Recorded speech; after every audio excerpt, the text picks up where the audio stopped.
A pergunta que eu faço é: ministros do Supremo Tribunal Federal são cidadãos comuns? Ministros do Supremo Tribunal Federal têm CPF como eu tenho? Porque se a resposta for sim,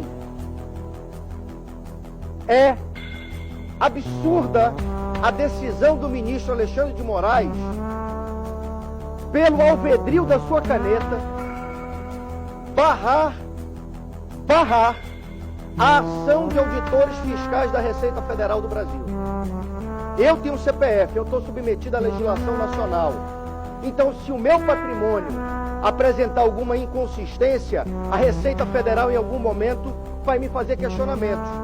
Mas se o patrimônio de um ministro do Supremo Tribunal Federal ou de um familiar do ministro do Supremo Tribunal Federal apresentar inconsistências, crescimento sem causa, esse ministro ou o parente desse ministro não está submetido à mesma legislação que eu estou? Esse ministro tem uma legislação solar, galáctica, não é a legislação brasileira? O ministro Alexandre de Moraes, na caneta, suspendeu uma ação lógica dentro dos parâmetros da Receita Federal, dentro da competência dos auditores da Receita Federal, porque essa investigação alcançava parentes de um próprio ministro do Supremo Tribunal Federal. Que país é esse?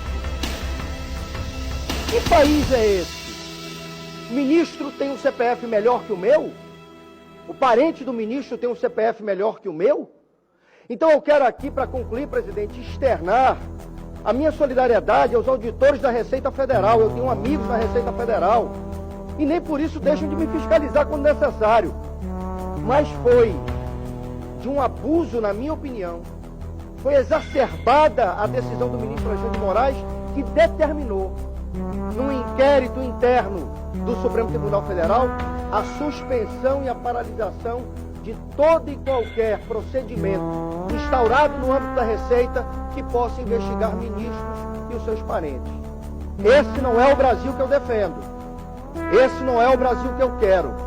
O Brasil é um só, o Brasil é para todos, a lei é para todos. E se a Receita Federal tem indícios, dentro de um procedimento correto, dentro de um procedimento nos limites da legislação, e tem que investigar um parente do ministro do Supremo Tribunal Federal, o Supremo não vai deixar? Por quê? Então, eu concluo dizendo: o Brasil não merece esse tipo de comportamento. O Supremo Tribunal Federal não pode fazer daquela máxima popular, faço o que eu digo, mas não faço o que eu faço, a sua couraça de proteção. O ministro do Supremo, assim como político, como vereador, como prefeito, como governador, como presidente, precisa se comportar e se impor pelo exemplo, não pela força da sua caneta. A minha solidariedade aos auditores da Receita Federal do Brasil. Muito obrigado, que Deus abençoe essa nação.